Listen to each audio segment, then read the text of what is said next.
I had a bit of expectation because in my mind, the deputy minister would have listened to the vetting of the substantive minister. He would have picked some of the strengths where his boss did very well. Some of the areas where probably more specific suggestions could have possibly come or put forward, and then fill in those gaps. At this stage, the deputy minister designate is not completely an outsider. He indicated that he had received briefings. He had also gone through the party's manifesto. So, to that extent, more had been given, and therefore more would have, or more was expected. In a certain sense, it looks to me that probably was also a strategy to manage the process. And if you look at the demeanor of the committee members, the line of questions, the approach, it looks to me that the committee itself had learned from the first phase and the reaction of Ghanaians. And therefore, that also played a part that, you know what, I must have a strategy to manage the process without unsettling people and get approval and move on.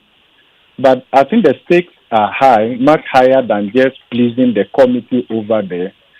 We have different stakeholders who probably took time off to listen to the deputy minister because they were looking for answers.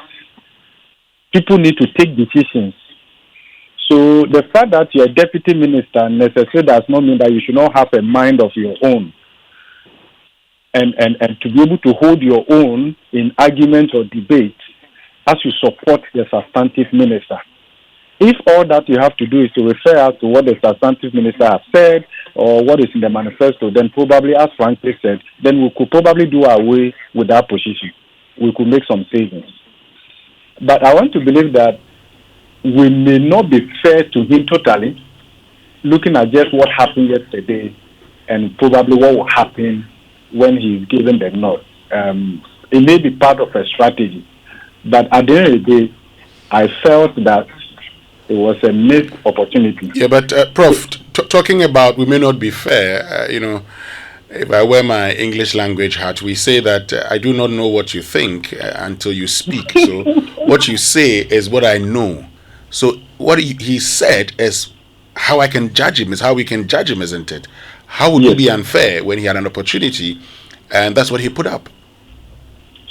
Yes, that's why I was saying that perhaps learning from what had happened during the first phase of the vetting, the reaction, and all of that probably was part of a strategy to manage this process. Of course, to probably finish before the minority leader shows up. Well, that was just by the way.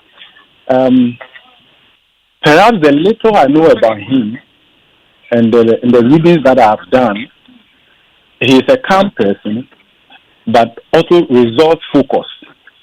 He may not have articulated that yesterday.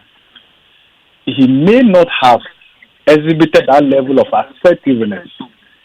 But I also believe that we can give him the benefit of the doubt. And I believe that it's just a matter of time